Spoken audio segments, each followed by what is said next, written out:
अस्सलाम वालेकुम। कैसे हैं आप सब? उम्मीद करती हूँ इंशाल्लाह आप सब खैरियत से होंगे। अल्हम्दुलिल्लाह हम भी सभी खैरियत से हैं। व्लॉग स्टार्ट हो रहा अर्ली मॉर्निंग से और मैं यहाँ पर अपने सहन की सफाई कर रही थी। और सहन की सफाई तो मैंने कर ली है, प्लांट्स में पानी दे दिया है, झाड़ू लगा दी है, वॉश बेसिन साफ कर दिया है। और यहाँ पर मेरा बेटा अमरूद तोड़ रहा था और हमारे अमरूद के पेड़ पर माशाल्लाह फर्स्ट टाइम अमरूद आए हैं और माशाल्लाह बड़े बड़े अमरूद है। और हमने पहली बार ये एक ही अमरूद तोड़ा है, मतलब एक ही अभी पका है। और हमने इस पर कपड़ा बांधा हुआ था इसलिए क्योंकि बंदर बहुत ज्यादा आते हैं और अगर हम इस पर कपड़ा नहीं बांधते तो ये एक अमरूद भी हमें नहीं मिलता, क्योंकि इतने कोई ज्यादा बंदर आते हैं ना, बहुत ज्यादा बंदर आते हैं और ऊपर से ग्रिल से बैठकर देखते रहते हैं पूरे घर में क्या चीज लगी हुई है। और हम इसको तोड़े और मिनट से पहले ऊपर, खैर जो ऊपर लगे हुए थे वो मैंने कपड़े से बांधे हुए थे और जो नीचे थे वो मैंने ऐसी पत्तों से ढक दिए थे, इसीलिए इन अमरूद की बंदरों से जान बची हुई है, वरना तो कभी के ले भी जाते। बंदरों को ना कच्ची पक्की चीज से कोई मतलब नहीं है, बस उनको ले जाने से मतलब है, चाहे भले ही उनसे ना खाई जाए, उनको फेंकनी पड़े, लेकिन लेकर जरूर जाएंगे। खैर जिस दिन उनको अंदाजा हो गया ना कि इस कपड़े के नीचे कुछ छुपा हुआ है, उसी दिन एक भी अमरूद नहीं मिलने वाला और इसीलिए मैंने कपड़े से ढके हुए हैं कि उनको ऊपर से देखने से नजर ना आए। खैर जब तक हमने बंदरों को धोखे में रखा हुआ है तब तक बच्चे दो चार तो माशाल्लाह खा ही लेंगे। और ये देखे मैंने पूरे सहन की अच्छे से सफाई कर दी है और जो भी मेरे इंडोर प्लांट्स थे वो मैंने रात में ही बाहर रख दिए थे और जितने भी प्लांट्स थे मैंने उन सभी में पानी दे दिया है। और ये अर्ली मॉर्निंग वाला टाइम माशाल्लाह इतना प्यारा होता है, कौवे, चिड़िया, कबूतर, गिलहरी ये सब आपस में बातें करते रहते हैं। और ये देखें यहाँ पर कौन आ चुके हैं और यहाँ से ये चारों तरफ देखते रहते हैं कि कौन सी चीज कहाँ पर है और किस चीज पर हमें जल्दी से हमला करना है। और ये देखें इसने मेरे ऊपर भी कैसे गुस्सा किया, लेकिन मैं भी यहीं पर डंडी लेकर खड़ी हुई थी कि तुम आकर दिखाओ आज।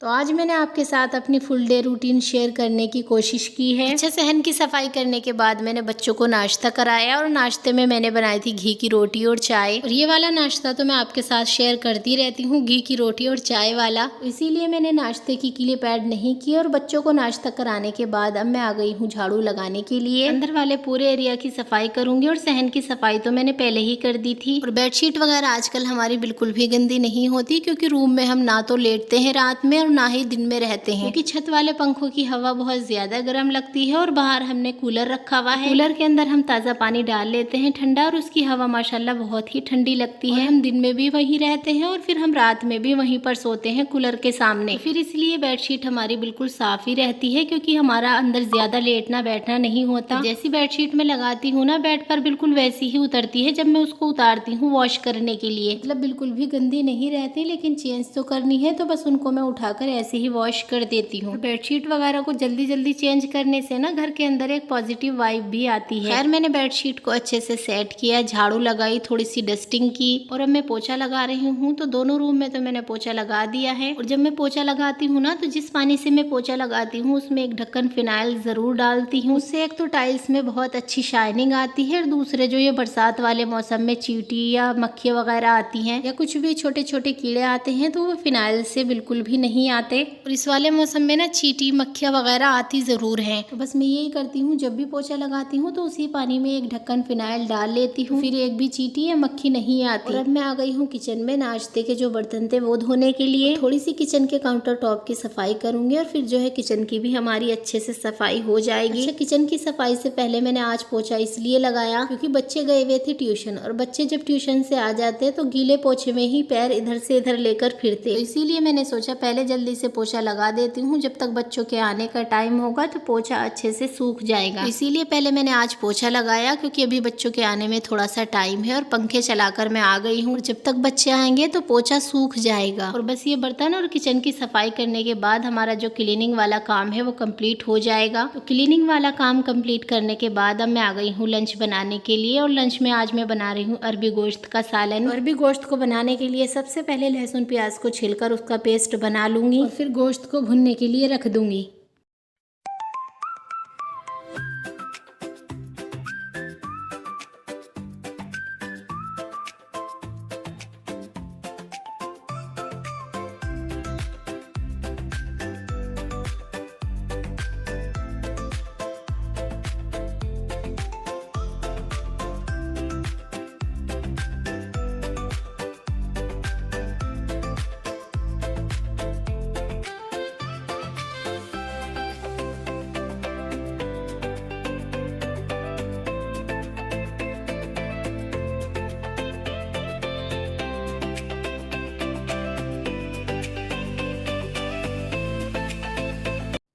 अच्छा, गोश्त भुनने के लिए मैंने रख दिया है। गोश्त में मैंने वही जो लहसुन प्याज का पेस्ट बनाया था वो डाला है, एक टमाटर और 5 से 6 हरी मिर्चें कट करके डाली है, और वही बेसिक मसाले जो हम डेली यूज करते हैं अपने टेस्ट के अकॉर्डिंग, जैसे हल्दी, धनिया, लाल मिर्चे, नमक, और गरम मसाले में मैंने डाला है 1 चम्मच जीरा, 3 से 4 काली मिर्चे, 3 से 4 लौंग। बस गरम मसाले में मैंने यही डाला है, और तेल डाला है अपने हिसाब से, और थोड़ा सा पानी डालकर ढक्कन लगाकर मैंने रख दिया है गोश्त को भुनने के लिए। और जब तक गोश्त भुन रहा है तब तक अरबियों को छीलकर उनको कट कर लूंगी। मैंने शाम मशीन लगाई थी ना, तो इस सोफे के कवर भी मैंने धोए थे, तो वो भी मुझे लगाने हैं। अच्छा, अरबियों को कट करके मैंने धो लिया है, और गोश्त भी हमारा भुन चुका है। और गोश्त को अच्छे से भुनने के बाद अब मैं इसमें अरबिया डाल दूंगी, और अरबियों को थोड़ा सा गोश्त के साथ पकाने के बाद इसमें थोड़ा सा पानी डालकर रख दूंगी इसमें सीटियां लगाने के लिए। और इसमें 3 से 4 सीटियां आ जाएंगी तो हमारा मजेदार सा अरबी गोश्त बनकर तैयार हो जाएगा। और जब तक हमारे सालन में सीटियां आ रही हैं तो मैं हरा धनिया भी कट करके रख लूंगी। और आटा हमारा गूंधा हुआ है, क्योंकि मैंने सुबह ही आटा गूंद लिया था। जब मैंने सुबह नाश्ते के लिए रोटियां बनाई थी तभी मैंने दोपहर के लिए भी आटा गूंद लिया था। बस मैं रोटियां बना लूंगी, और रोटियां बनाने के बाद बच्चों को खाना खिलाऊंगी। और बच्चों को खाना खिलाने के बाद हमने थोड़ा सा आराम किया, और अब मैं आ गई हूँ। जो मैंने मशीन शाम लगाई थी तो वो कपड़े मैंने धूप में डाल दिए थे, और अब ये कपड़े सूख गए हैं तो उनको उठाकर फोल्ड कर दूंगी। और बच्चों के मैंने स्कूल बैग भी धोए थे, क्योंकि बच्चे मंडे से स्कूल भी जाएंगे। तो बस इन सभी कपड़ों को फोल्ड करने के बाद रख दूंगी इनको इनकी जगह पर। फिर इसके बाद अपना अगला काम करते हैं।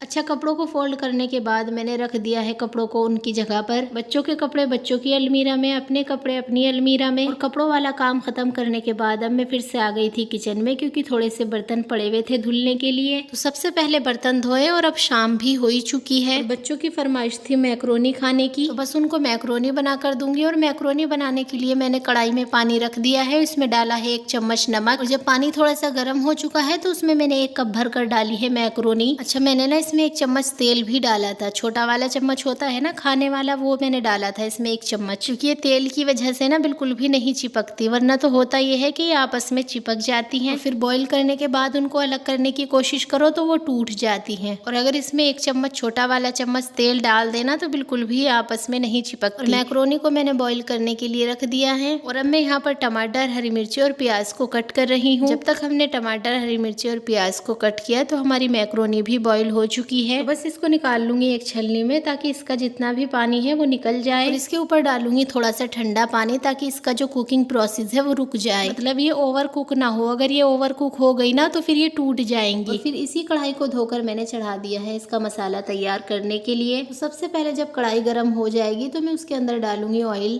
तेल ना ज्यादा नहीं डालना, इसके अंदर ना तेल ज्यादा अच्छा नहीं लगता मैक्रोनी के अंदर, कम ही तेल डालना। क्योंकि कुछ चीजें तो ऐसी होती हैं कि अगर उनके अंदर ज्यादा तेल भी हो गया तो ज्यादा कोई फर्क नहीं पड़ेगा। कुछ चीजें ऐसी होती हैं कि उनके अंदर अगर थोड़ा सा भी ज्यादा हो गया ना तेल तो फिर बिल्कुल भी वो अच्छी नहीं लगती, मतलब उस चीज को फिर हम खा ही नहीं पाते। जैसे मट्ठा फूल की हुई तो उसमें भी बिल्कुल भी तेल अच्छा नहीं लगता, मतलब उसका जब हम तड़का लगाते हैं तो उसमें भी थोड़ा सा ही तेल डालें तो वो तभी अच्छी लगती है, वरना उसके तड़के में तेल ज्यादा हो गया ना तो फिर दिल अजीब सा होने लगता है खाकर। अच्छा, तो मैंने पहले कढ़ाई में डाला तेल, और जब तेल अच्छे से गर्म हो गया तो मैंने उसमें डाला कटा हुआ टमाटर, हरी मिर्ची और प्याज, और फिर उसमें डाला थोड़ा सा नमक और जीरा, और उसको अच्छे से चलाकर रख दूंगी लीड लगाकर, ताकि हमारे जो टमाटर, हरी मिर्ची और प्याज हैं वो थोड़े से सॉफ्ट हो जाएं। और नमक मैंने बिल्कुल थोड़ा सा ही डाला है, क्योंकि नमक मैंने मैक्रोनी को बॉईल करते टाइम भी डाला था। अच्छा, अब हमारे टमाटर, हरी मिर्ची और प्याज थोड़े से सॉफ्ट हो गए तो अब मैं इसमें डालूंगी 1 मैगी मसाले का पाउच, थोड़ी सी हल्दी और थोड़ी सी लाल मिर्ची डालकर बस इसको अच्छे से भून लूंगी। और जब ये मसाला अच्छे से भुन जाएगा, इसका ऑयल सेपरेट होने लगेगा, तो फिर इसके अंदर मैक्रोनी को अच्छे से मिक्स कर दूंगी।